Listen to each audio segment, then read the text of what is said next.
Pick a move in the ring. You can hit me with the words you fling. You know, is anybody else joining us today, or is it just you and me? I don't know. Let me check with Chris. Sasha is going to be joining us. Oh yeah, Sasha Palatnikov will be jumping on the show, guys. How cool is that? We can just bring on a UFC winner, like we're casually a great podcast. well, he was on the show before, so it's not like Yeah. something special. Come on, man, don't try to overplay it. Let's be real. He's been on the podcast before. If we got like Valentina Shevchenko on here, then it'd be a big deal, right? Like right after she just got off the podium and she's joining us for the podcast, and I'll be like, yeah, we're kind of a big deal right now because we got Shevchenko on here, or even like Figueiredo or somebody. But yeah, Sasha, you know, he's someone that we've known for a long time, man, and it's great to have somebody that we've, you know, had is somewhat of a relationship, you know, ahead of him going into the UFC, and him, you know, giving us some time after he gets the biggest win of his career, and he's much richer, and he's going to come on and talk to us and tell us about what he went through. And it's crazy. Like, he had COVID when he signed his UFC contract. He kept that quiet. Yeah. I guess you had to. Yeah. I had no clue. Yeah. But there's a lot of people in Vegas that are getting COVID right now. A lot of fighters, I heard. And that's why it's, you know. But have any fighters fought with so close to having had the virus? I think so. I'm trying to think of anyone who's had such a quick turnaround. I think so. I think there's been a few fighters, you know, that had COVID and they turned around and fought, and we just don't know that they had it. You know what I mean? It's not up to us to reveal, or it's up to the fighters, right? They could reveal it. So. Speak of the devil, here he is. Yeah. Who's here? Damn. What's up? Oh, man. Look at these. Look at the face there. That's the man who's been through a fight. A big fight. Not too bad. It looks worse than it is. Damn. Dude. That was... Man, I want to talk about that first round, man. Let's do it. That was crazy. Like, he unloaded, and you know, you went to the ground, you know what I mean? And but you're keeping on moving, and I was, you know what I was worried is because that ref, bro, how many shots did I eat to the back? Exactly. That's another thing, is the back of the head, the shots. But that ref, you don't know what you get from him. He's very inconsistent. Sometimes he stops fights quick. Sometimes he lets you fight. And luckily for you, he let you fight, right? So, you know, it was crazy because I've watched the fight back once now, and so I threw a body kick, which, you know, I don't know why I did that, but he caught the body kick, and I tried to kind of front roll out of it. Bad move by me, and he took my back, and you know, from that position, you know, people can hit hard there, but all of a sudden this dude was hammer fisting the back of my head, and I was like, what the fuck? I thought maybe the ref was going to stop it or just be like, you can't do that. But he legit, I mean, I have hematomas on the back of my head right now, and he hit me, and that kind of, you know, discombobulated me. I was a little bit out of it, and but I was still like, I'm gonna get back up. And when I did eventually get back up, I was still a little bit out of it, a little bit wobbly, and I think he dropped me with like a right hand or something. And that was kind of like, it was weird because like when he hit me with that right hand, it's almost like it kind of brought me back, if that makes sense. And I was like, fuck, I got to get back up. I can't like be hanging out here. So as soon as I got back to my feet, I just had to kind of separate and just kind of get a couple seconds to like regather my breath and just get back to work. Ooh, spinning back fist, I like that. Yeah, that was nice right there. The spinning back fist. What I was most proud of was my wrestling defense. That today. Yeah. Putting my balls on that boy's head. He's a strong fellow. So you know, I was really happy with that. But you know, 2 weeks notice after COVID, man, that right hand landed beautiful too. You know, bop, right there. He was over right here. He didn't like that. Was there any point in the fight where you were somewhat on autopilot for a little bit, and then, you know, you kind of like got back to your normal self, or were you You know, The first, like I said, that the only time I was worried was that back of the head moment where he was landing those shots in the back of the head, and that kind of put me in. I was never out of it. Like even now, I don't have a headache. I don't have any like concussion, anything like that. He just kind of like took my equilibrium away a little bit. And like I said, once I got dropped, to be honest with you, I didn't know I got dropped. I watched the film back. I was like, oh, I got dropped by a punch. And that's when I went down. Maybe it was because my equilibrium was off a little bit. It wasn't like a clean shot that hurt me. None of his shots hurt me. That was the thing. I was like, I've been hit hard by guys and like guys at Tiger, big dudes, and, he looks like a big, powerful hitter. And, but I'm telling you, getting hit in the back of the head is so much different to taking a shot, straight on. And like I said, I just kind of kicked back once he hit me that second time, and I was like, all right, get back up. And as soon as I got back to my feet, I was there, and I believe I finished that round pretty strong, finishing off the first round. And from what I understand, the judges' scorecards had me winning the first 2 rounds. So I had no idea I was winning rounds. I honestly thought I was losing, to be honest with you. But I just knew that the longer the fight went on, we talked about this with my coaches. We just knew that he was going to gas, man. I mean, he's never gotten out of the first round, and, cardio is something that I praise myself on. And I just knew, after that second round, that third round was going to be a really good opportunity to finish him. He was just throwing everything really slow. I could see everything coming from a mile away. And even shots that he did land, I was just like happy to take them because I knew I could be in range to hit him back. So, I landed some pretty nasty elbows. I was surprised he took some big shots himself, and good for him, man. He got the 50K too. So that's it's always it takes 2 to tango. So it was beautiful fight. Everybody enjoyed it. I don't know why people are hating. They're saying like, oh, Joe Bann and Gooden should have got it. I thought that fight was not that good in my opinion, but maybe I'm biased. Which fight, sorry? Did they say that for? Alan Jouban and Jared Gooden. Yeah. Got the Hong Kong mouth guard there. Yeah. Got a rep, but hey, I don't know why they'd be flying that China flag, but hey, so isn't what? that what weird? happened? Isn't that weird though? Like, isn't that weird? Like looking at the TV and seeing yourself and having that the Chinese flag there. It's like, man, it's not something that you would relate yourself to, right? It's like not at completely all, off. Like for me, looking at it, it's off. I mean, it would have been better to put the U.S. flag, or you know what I mean. Like at least I'm a citizen of the United States, but I don't know. I don't know who decided that. I don't know, because I told them, they literally my manager asked me, and I was like, man, I don't want to rock the Chinese flag. Like, if I can't rock the Hong Kong flag, let's find an alternative. And they wanted to put China, so they put China. It's like you look at you and you're like, this guy is Chinese. Confusing a lot of people. ESPN wants to do a special on me now because they just want to find out where the fuck I'm from. So, why did they say you couldn't have the Hong Kong flag? Because Hong Kong does compete in the Olympics, so it's recognized by the IOC. And I think you said you had your manager ask if you could do it, Daniel Rubenstein, but they came back to him and said no.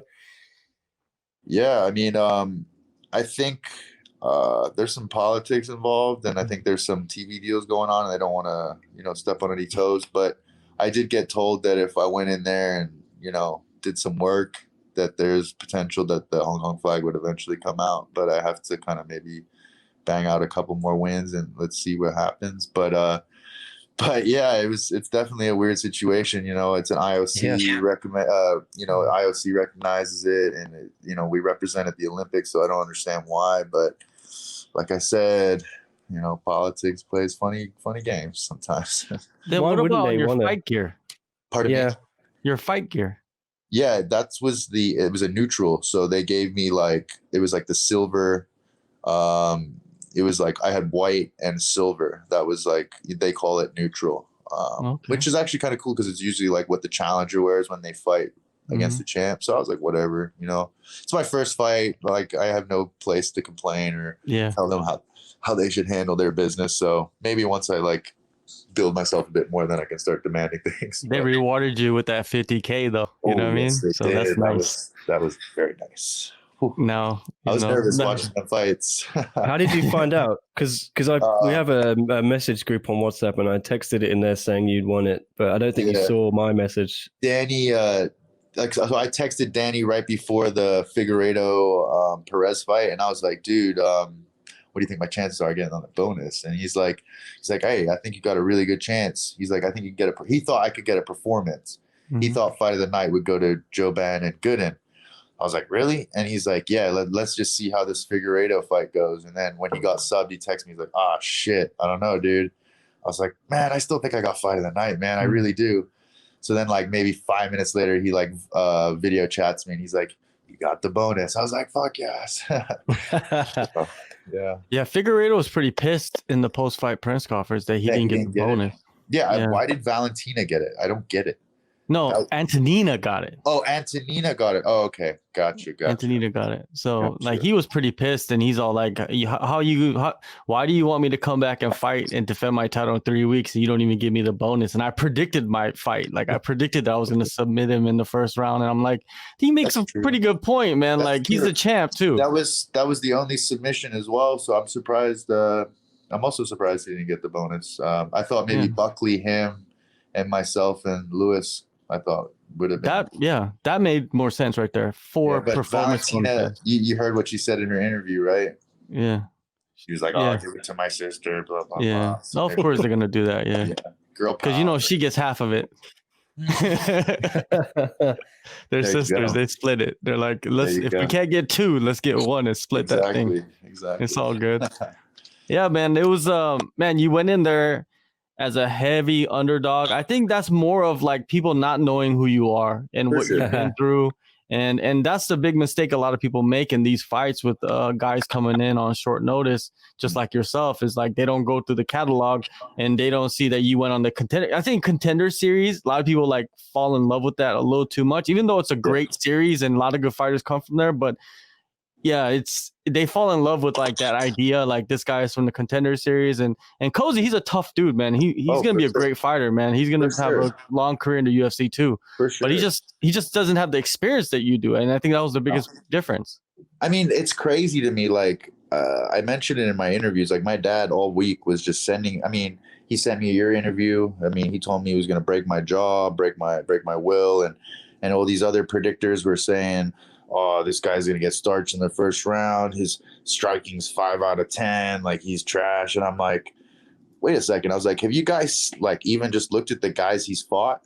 You know, no disrespect to Lewis. I mean, I'm sure he'll just fight whoever comes his way. But he's fighting guys with heavily lost records. And, 18-46. Like, that's embarrassing. No offense, And there was a guy that I sparred with in the gym who was 4-8. Here in Vegas, and I was so surprised that guy was a professional fighter. It was kind of laughable. No offense to him, but this is just kind of the reality in the U.S. is a lot of these fighters, they get cushion fights, they fight potatoes, and then get them to that situation where they can get a contender series shot or they can get a late notice fight in the UFC and hopefully start that. But for me, I was just straight into it. I was just like, any fight that I can get, second pro fight, I'm fighting a world champion, like every single fight that I've had, maybe bar 1 or 2, has been against very tough opposition. And I didn't do that. I was always the B-side. I was always just like, if you can give me a fight, I'll fight. I never had management and nothing like that. So, I just went wherever the opportunities came. And like I said, out of my 7 pro fights, I fought in 6 different countries. I was always like out of my own comfort zone. This guy's fighting out in California in his backyard, kind of probably knows everyone there. Both brothers fighting on every card. It's just like a different environment. It's a comfortable environment. And to be honest with you, coming in at the weigh-ins, I have a thing that like when I get to the weigh-ins and I look at my opponent's eyes, if they can't keep eye contact with me, if I see how they act, and he was looking all over the place, looking in different areas. And I'm like, man, this guy's, he's nervous, he's nervous. And even walking into the cage, I could see, I don't know, I felt an aura about him. He was nervous. He's a young kid. He's 25 years old. He's not an older guy. This is his first time, in the big stage. And I feel like, I feel like I've been ready for this for a while, at least mentally, So coming in, man, I was just I felt good, man. I didn't feel any nerves. Like, that was the crazy thing. I was just talking to my friends and my family, and they're like, "Were you nervous?" All my friends, all my family, I'm sure even you guys are a little bit nervous too. And I was just like ready. I was very nervous this morning, man. I just felt ready. I was like, I'm here. This is it. This is my time. Like, this is what I've been working for. Like, let's go. Like, there's no turning back now, you know? So yeah, man, like I said, everything just more than worked out. You know, I was like, man, I just want to win this fight, but, you know, get a bonus on top of that fight of the night. Joe Rogan came in, you know what I'm saying? Like, all these kind of things, you just, you know, you wish that you have that opportunity. And fortunately for me, I got it, you know? It was, and also like you look like a welterweight, and he looked smaller than you. The size difference was so apparent. Also, you've been fighting at middleweight for a little while too, from time to time. So yeah, you're probably used to the bigger guys and coming in smaller, and it probably came into effect when you stepped in there and you're like, damn, I'm the bigger guy this time. for sure. I'm always usually fighting, like you said, the bigger guys, the longer guys, and this is the first time I fought someone shorter than me. Don't get me wrong, the dude was physically, you can see he was quite physically strong and big, but in terms of like reach and length, I definitely had an advantage there. But yeah, it was. I mean, I've always been a 170 guy, as it always turns out that there's only 84 fights, or you know, or catch weight. But I'm undefeated at 170 pounds. Every fought that I've lost has been out of 170 pounds. So I know when I'm at 170 pounds, I'm at my best, because just at my height, my reach, everything is an advantage. And the crazy thing is, the PI wants me to gain 9 pounds.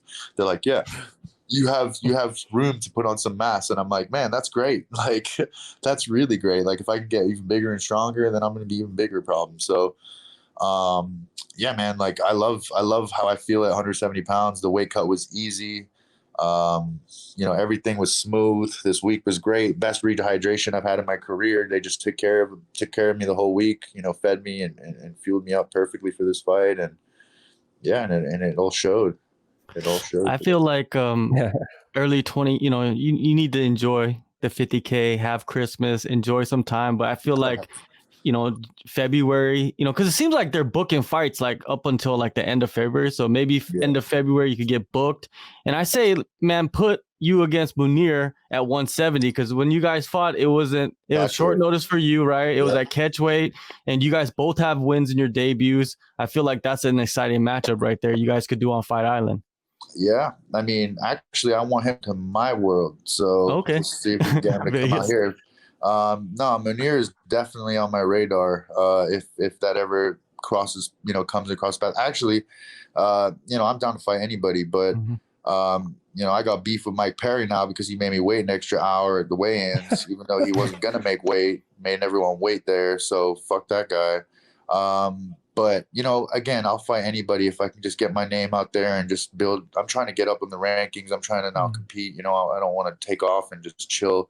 I don't give a shit about the bonus, like a great, but I just want to get rolling. You know, this is a ball that's just been rolling, and I need to keep going. And if I could fight in like 3 weeks, I would. You know, just gotta heal up. I'm actually feeling pretty good, man. Like, I mean, I look a little bit rough on the eyes, but body wise, I'm feeling pretty good. So. Did you have any suspension medical wise? Did they say you have to take off? They said 10 days for this. Okay. I have like a couple sutures in here. I need to go get them removed by the doctor, but they just said no contact. But I mean, I can go in, shadow box, run, you know, just stuff like that. So I'm not too worried about that. Like, I don't have any headaches. I don't have, like, I already ate. My jaw feels fine. Like, how was that Domino's pizza? It was good. I didn't finish it though. My stomach ain't ready for that still. Really? But yeah, I only about 4 slices. I got 4 to go. I'll save them for tomorrow. But yeah, I mean, I feel good, man. For a fight like that to end that way, and for me to feel the way that I do, I think it's just positive, man. And I feel like now, like a lot of people are definitely are seeing me now, and they're like, hey, we'd like to see this guy fight again. Yeah, we got Henry here in the live chat. He's asking about John Wood and training at Syndicate. You know, we've spoken to you a little bit about that, and you said something in your post-fight press conference about the impact it's had. But yeah, just how important has that been, and what was he saying to you during the fight? And just talk us through his impact tonight. Oh, huge. I mean, when I was sitting with you in Hong Kong just a year ago, before I made my move out to Vegas, I had my meniscus injury and my groin, and I had Neil Melanson out there, and he was the one who introduced me to John, and John like literally took me under his wing and was like, "Look, man, let's get you in surgery ASAP, and let's get you healed up." He hooked me up, got me all ready with my doctor. My doctor fixed my knee, and then COVID hit, and then not long after that, he was like, "Hey, man, like, how are you feeling?" Like, he was checking up on me, and he just wanted me to be involved with the team. He knew, I guess, he saw something that he wanted to work with, and he thought I had potential. So, John's a great coach. I mean, he's been in the game himself. He was a professional fighter himself, and he just knows the game, man. Like, it's crazy. Like, I feel like me personally, like, I know the game well. I understand it very well, but I give him my opponent, and he's already got the game plan, and it's like something along the lines that I'm thinking, and I'm like, I love it because we're just sharing the same mindset. And I love the way he holds pads, and he's just a great coach, man. He's one of the best in the world, and he's just a great guy. Like, he's just like, I could just spend days with him hanging out, shooting the shit, and then when it gets serious, we got to train. He's someone that can teach me things day in and day out that I don't know, and his sessions are some of the best. I mean, we're doing 1.5 hours of drilling, and then we go spar. And when you're getting, like, when you're training 3 hours, 2.5 hours, when you get in the cage for 15 minutes, it's like, walk in the park, you know what I mean? And on top of that, I've been doing my conditioning here in Vegas. I just have a great team around me, and the people around me, my teammates. And, it's just a big family. Working at the gym too, you got a lot of people coming in and wishing you the best, and, giving them, they like to watch fights, and they give their points of views on fights. So it's a great environment. And John is probably one of the most well-known guys in Vegas. So it's like, if you need anything, or if you need some kind of connection, like, John can help it out. So, I mean, he's my mentor. We joke about it all the time, but he's like, he's my mentor, and he's helped me so much in this past year. He's been such a bright light in my career, and I can't wait to keep going forward with him. Did you like seeing all these? I sent you some pictures, but the comments under the interview we did last week with you, I know. And the internet lives forever, doesn't it? A lot of people said, this one dude here said you wouldn't be eating solid foods for months. I'm eating pizza, buddy. I ate some crackers too. Hey, I seen some things on Twitter that made me laugh. Some people were saying it was a rigged fight because I was such an underdog. I was like, bro, I took too much damage for this shit to be a rigged fight. You know what I'm saying? Like, but there are a lot of angry people because they fucked up their parlays or whatever. But why you put -500 in a parlay anyway? That's stupid. Exactly. Like that dude that took, like, what is it, Daniel Rodriguez and Shevchenko and two other fighters in a $17,000 parlay or some shit. Really? I was like, well, what are you doing? Like, why are you getting 17,000 on a parlay for it? Like, you must have money to just toss out the window. Seriously, because I don't think bro, like, this past week has been so damn annoying. I've been getting guys from like Kazakhstan and random countries. They're like, I have $300 to my name. Like, if you don't win, like, I'm broke.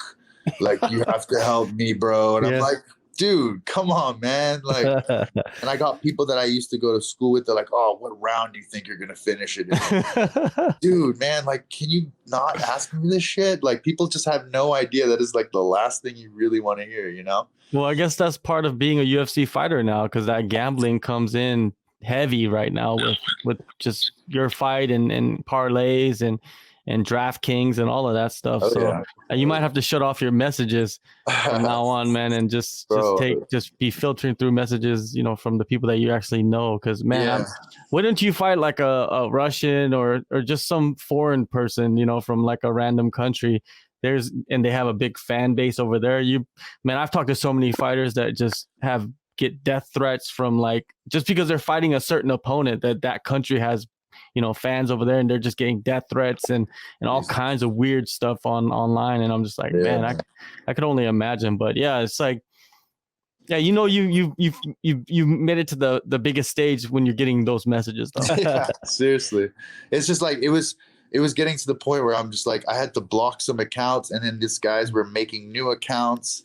And I'm just like, you guys are too persistent, man. Like, But I'm like, I think it was Thursday. I finally answered the guy. I was like, dude, like, I'm gonna go win the fight. Okay, chill out. Bet your money on me. You're good. Like, I had a lot of people put money on me and like sending me messages after the fight, like, oh man, you won me a couple grand. Like, I fucking love it. Thank you. And I'm like, whatever, man. I'm there for me. Like, I'm there to win the fight. If you win some money, awesome. But don't hold it against me if you don't win. So that's but. Hey, it's crazy because like I gamble a little bit too, and to see myself at plus 450, I'm like, God damn, So I think you paid for Chris's birthday celebrations this weekend. Oh, did I? Excellent. Yeah, he bet a lot of money on you, man. Oh, awesome! I'm glad. So, anyone that I know that won money, I'm happy for. That's great. That's great. Definitely. Well, they owe you something then. Come on, man. Yeah, they owe you, man. Like, come on. Took that damage for them, you know what I mean? A little present for Christmas or something. Exactly. A little, what is it? What's that called? What do they got in the States where you can send the money real quick? Like a Venmo? Cash app. Something. Yeah, something. Cash app or something. Yeah, dude. You better hit up Sasha and give him some cash. Now they're gonna be like, oh, you got 50K. You don't need my money. Yeah. Let me borrow some money. Yeah, let me borrow some money. Exactly. Like, man, I gotta pay my manager. I gotta pay my taxes. Chill, man. Yeah. So, Sure. Hey, it's great that everything worked out, man. Because I remember we talked. I don't even know if it was a year ago. To be honest with you, it was like after. It was 2019 June.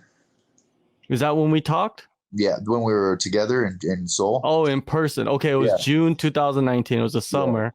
Yeah. And we're just talking about just everything, man. We're just talking at that pizza shop, and we're just talking and just everything. And then, man, it's a trip. I know, dude. You guys have been there from like the beginning. Like, even like when I first came to Korea, my first fight in Korea, January 2019, we did our first interview after the weigh-ins together. And then Nick as well, when I won my belt coming back, before I went to fight for the belt, was the first time that we met. And, you guys have been on the journey with me going, and, I've been saying the same thing. I've been having the same goal. And I was like, man, it's going to happen. It's just like, it's got to be a matter of time, and if I keep saying that, and, finally it's, a little bit of fortune with what happened this year, and the year started weird with the surgery, and then COVID, and then we got the opportunity in Dubai, and then Daniel Rubenstein, and then here we are. Yeah, man, it's a beautiful thing. The management actually. I feel like right now you need management to actually get into the UFC because they're the only ones that will know about these short notice fights. It's not like it's out there. Like Sean Shelby just emailing fighters now. It's just like you need to have somebody with their hand in the pot. Absolutely. And I think like you did a great job of getting somebody like Daniel. And Danny, he's in Vegas, so you could just meet up with him anytime, right? Which is probably very helpful for yourself.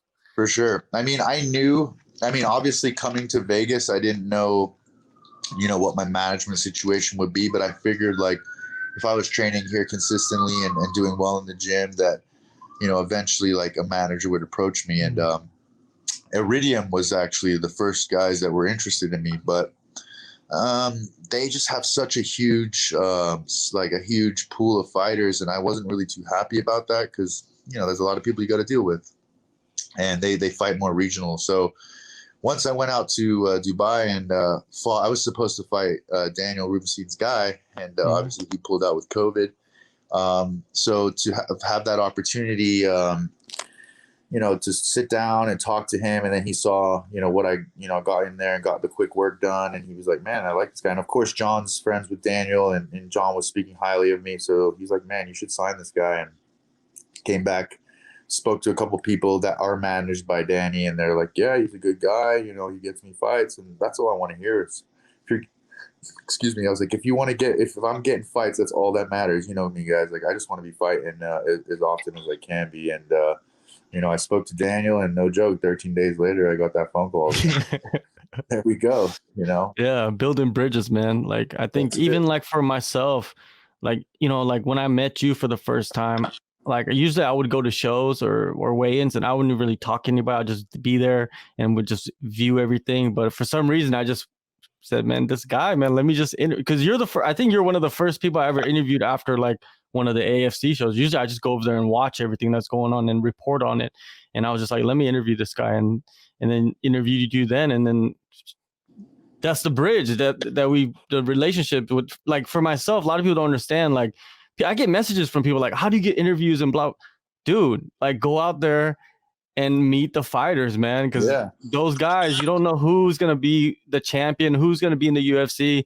Get the guys around you first. Don't think you're going to get the big names off the bat. And you're living proof of that, man. It's like right now you're on the rise. You were my first ever professional interview, you know, and that's always going to stick with me. You're always my guy, you know, and then the fact that you and Nick are together with SCMP, it makes me even happier. It's like, it's amazing because I've worked with both of you guys and you guys are like my main guys. So it's like, if there was ever a situation where there was competition or something to get an interview, you guys are always going to be number one, you know, like. I was worried. It's like, should I ask you to come on the show now? Or are you going to be like, I'm too busy now. I'm a UFC guy. I'm a superstar. And to put it in perspective, right? Like me and Nick work together, and you know, if we didn't, we would both interview you before the fight. You know that. Yeah. But Nick got the interview, and I interviewed your opponent, man. So look at it. You know what I mean? It all. And that's what it is.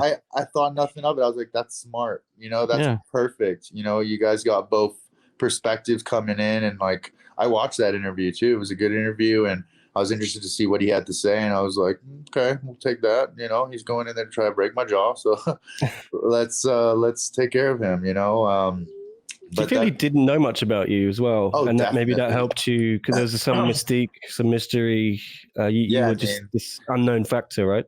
Yeah, I mean, like they you know, like I said, these predictions that these guys are saying based on whatever evidence they had.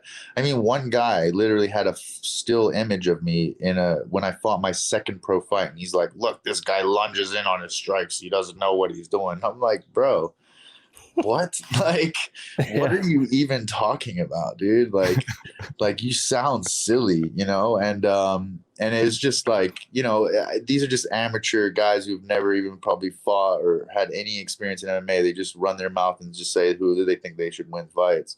But you know, it's just it's coming from the other side of the world. The U.S. doesn't even know where Hong Kong is on the map, unfortunately, for most people in this country. You know, ignorance is bliss sometimes, and it worked in my favor, and it worked in all my fans' favor who put money on me. So, to be fair, though, when you look at the fight that you had when you won the AFC belt at 185 to like your last performance and this one, your striking is like different, man. Like the accuracy, like you could see in like your last fight and this fight is much more crisp, man. Like when you throw punches, it lands, you're more accurate. You know what I mean? The percentage is higher compared to when you fought at 185 for the title at AFC. I could see that difference. Oh, for sure. I mean, bro, before I moved to Vegas, I was working a full-time job.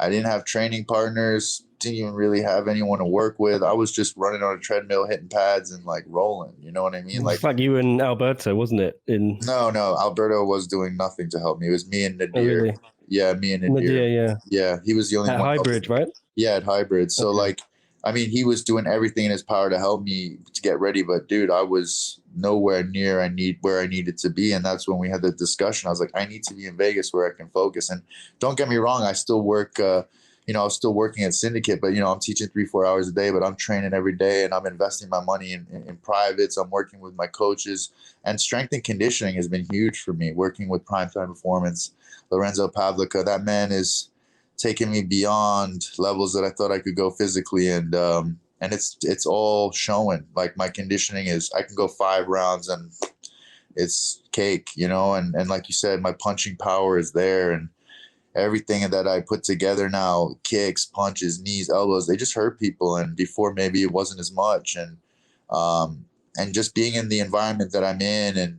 everything just kind of came together since I come to Vegas. And like you just said, in the last 2 fights that I've had, you see a big difference. And I knew I had that, you know, I just needed to kind of get rid of the things that were kind of getting in my way, whether that be, you know, working 8-hour days at the gym and getting like half-ass training when I, you know, man, my main sparring partner for the last 3-4 months has been Sean Strickland. You see what Sean Strickland does. Yeah. So, you know, that's already, if I can hang with him, pretty sure I can hang with a lot of people at 170. So, you know, it's just one of those things. And, you know, working at the PI, you know, getting the benefits that the PI provides, you know, supplementation, food, all of that are just things that I don't even have to think about it anymore. And that's just going to take me to even higher levels. Cause man, like when I finish working, got to come home. Oh crap. What am I going to eat for dinner? It's like, you know, I'm going to eat junk, or, you know, versus I'm eating like a healthy organic meal that's free, you know? So all these factors really play a part. And you identified it correctly, John. Like, it just makes a huge difference. Let's address some controversy from that fight, though. Mm-hmm. The fence grabs, because everybody was like, "Oh man, he grabbed the fence. He grabbed the fence. That's why he won." So then let's address that. All right. Well, first of all, there were multiple times I'm putting my hand against the cage. I'm not literally grabbing it. There was one time I cheated. I'll admit it. He was going for a takedown, but it was just like kind of my impulse. I just reached out and my fingers clenched. And the referee Chris, he stepped in and he warned me. Yeah. But otherwise from that, bro, like I was pushing my hand against the cage and trying to land knees. Bro, there's holes there. Of course my finger is gonna go through it. But if I was literally like pulling and holding it, I mean, I understand that. But if haters want to say that I want to fight for holding a cage, then they're crazy, because I don't know what fight they're watching. But bro, that guy hit me with 30 shots to the back of the head. So let's just say we're even. Yeah. Fair enough, man. Well, it was great, man. I'm just happy to, you know, that you got the win, and you know you're healthy, you know, somewhat, and you're gonna be back, man, next year, and you get to wear the Venom now. You don't have to wear the Reebok, and that's gonna be interesting, right? I got a bit of Reebok gear, got some Venom gear. That's kind of cool. You know? That's all part of your biography, your history right there, man. You always put that up on the wall. It's gonna be awesome, man. Yeah, I got some stuff that I like, you know, my fight shorts or my gloves I'd love to put in a frame. I got a signed poster too from all the fighters that fought at 255. I mean, how crazy is that? I made my debut on UFC 255, you know, with two title fights on a pay-per-view. But yeah. You got to fight on the same card as Shogun. Yeah, dude. Yeah. That's legendary, bro. Like, you know, and you know, I grew up watching him in Pride. And, you know, it's surreal, dude. Like, I still don't think it's really hit home yet, but like, you know, it's like I just finding out I won 50 G is just like, what? Like, unbelievable. Like, I don't think a lot of fighters get 50 Gs on their debut, so you know, this is something that I really, really, really like appreciate. The UFC appreciated what we brought, and it's great for Louis too. You know, he, like I said, you got two people that need a tango. So he put on the fight. He could have folded and made it a different fight, but he went in there and he worked hard, and we both wanted that win. And fortunately for me, I came out on top, and we both walked away with a nice 50K bonus. You know, so keep this out. This is facts. This year, you debuted in the UFC, won your fight, got a 50K bonus, right? Yep. Hai Kamaka the third took a short notice fight. Same way, he was in Vegas, took the short notice fight, got a 50K bonus, won his fight. Trevin Jones took a short notice fight. Yeah. Finished his fight, got 50K. All three of you guys I've been interviewing since your earlier days, which is Asia days, crazy. Right? Yeah, Asia days. Fought in Asia, yeah. Yeah, man, like it's crazy. Asia represent. Like, everyone be talking shit as if like Asian fighters suck or something. Like, come on now, where's the respect? Exactly. You know? Bro, like Izzy, all them boys, Hooker, we were all training at Tiger. I mean, that's Asia, man. Like, we are good fighters. And bro, I come out here and I touch people up like crazy in the gym and you know, and I'm like, come on, where's that level of striking that I'm expecting everybody to have? And I'm like, man, I think Asia's got the better striking these days, to be honest with you. You know, we're more technical, and we just know what we're doing in there in that regard. But hey, there's tough guys all over the planet, and you know, the opportunities will come in. It's crazy how much love I'm getting from Russia, bro. That's the one thing I did not expect. UFC Russia promoting me. They got people dubbing me and speaking over me, and it's awesome. People hitting me up. Yeah. Henry was asking if you can drop any more Slavic bombs on people's dome pieces. Slavic bombs. Yeah.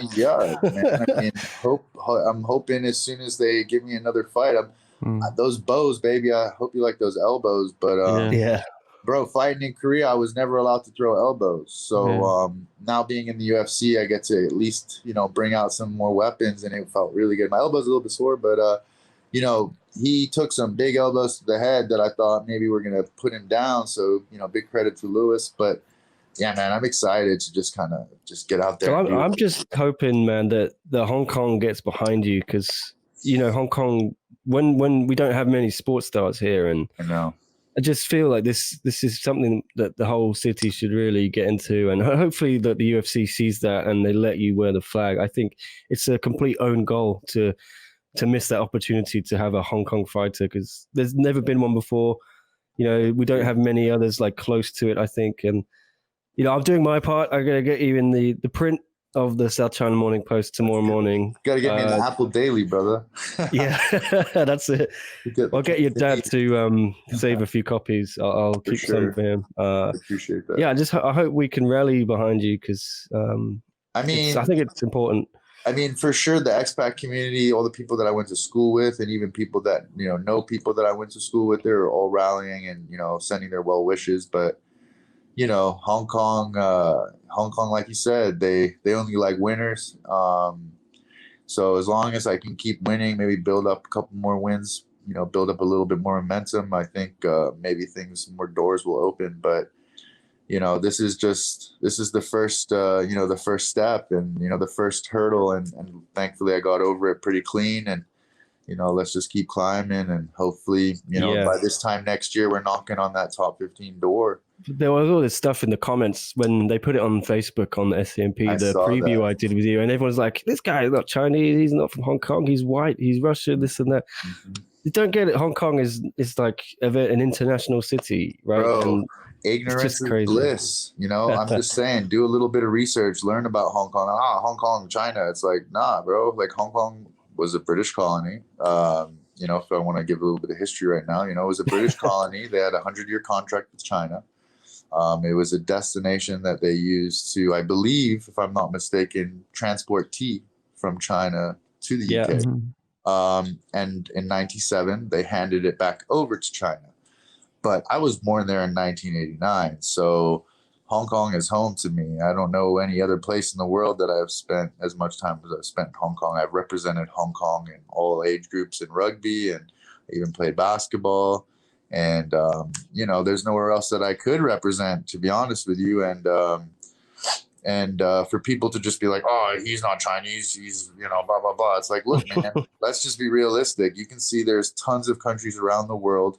I mean, look at France. Do you believe all of the African players that now have immigrated, their families immigrated to France from, Cameroon, Senegal, Morocco, Algeria, who now play for France, who are world champions? Are they really French? And if you want to get technical, do you know what I mean? So it's like, let's be honest. We're all human beings. In this world, we have airplanes, we can travel, we can live in countries, there's immigration. So of course, there's going to be tons of people that ethnically are not from those places. But, people have just got to open their eyes a little bit and just be a little bit more open-minded instead of be like, oh, no, like, he can't be this, he can't be that. Like, dude, it's possible. Yeah, I'm doing it. The most famous person from Hong Kong is Bruce Lee, and he's not 100% Chinese. And then what's crazy? It's like, I understand, like, he doesn't exactly have that appearance but most Americans look at him, oh, he's Chinese. But it's like, no, he's actually half white, half Chinese. Yeah. They can't believe it, and it's like, dude, like, ignorance is bliss. Like I said, if you don't have the knowledge or the information, you just don't know. And you just got to do a little bit of research and you learn quite a lot, and hopefully I can be that pioneer for Hong Kong to kind of give people people that idea, like, man, there's people from all over the world. Hong Kong, that's what makes Hong Kong so unique, is it's such an Bruce Lee, man, he started it here, all of it began here with Bruce Lee. And that's why I'm just kind of mad the UFC maybe not jumping on the Hong Kong connection with you, because think of the marketing opportunities, to use Bruce Lee and you in the same sentence. Like, it's the kind of thing that just makes sense to me. I don't know. I agree. I mean, as a kid, Bruce Lee was one of my favorites. I started martial arts at 5 years old, and I was watching his movies and trying to be just like him, And, you know, for people to say that I'm not from Hong Kong or because I'm not Asian, I'm like, come on, man. Like, it's kind of silly, you know? Like, it's just silly. Yeah. Hey, It is silly, but you can't do nothing about what they feel, you know what I mean? It's just like you do your thing, and you eventually people start to understand and switch up the mindset. But sure. man, at the end of the day, you wave the flag and absolutely. represent 100%. So that's all that matters, man. And I think like as you go along and educate people and do more interviews and people start to realize like, oh, this guy, he's representing something that's you know, something that's big, not just like, he's not even, at the end of the day, you're pretty much showing people like, hey, you don't you can't label people things, you know what I mean? Exactly. Just because you look at the cover. Exactly. You can't judge the book without freaking reading it, and you know, you can't judge the cover. So it's like, you know, like I said, like you just said, getting that opportunity to speak on a platform like the UFC is going to be a great way to inform people, just to kind of share a little bit of knowledge. I'm not hating on anybody. Look, I'm not the smartest guy. I don't know everything. There's tons of things I don't know, and I love to learn things from people that know. You know, so if I can give a little bit of that back or give some information to people so that they understand it, then that'd be great, you know, because then they can understand what's going on that side of the world. Because I'm sure there's a lot of people that watch the UFC who've never even left this country. So, and just, you know, to put Asian MMA on the map, man, just have some more respect for Asian fighters and just realize that there's some serious competition out there, and they're, if given the opportunity, they'd love to compete. Hey guys, Sasha Palatnikov here, letting you know to tune in to SCMP Post Fight for all your weekly martial arts news.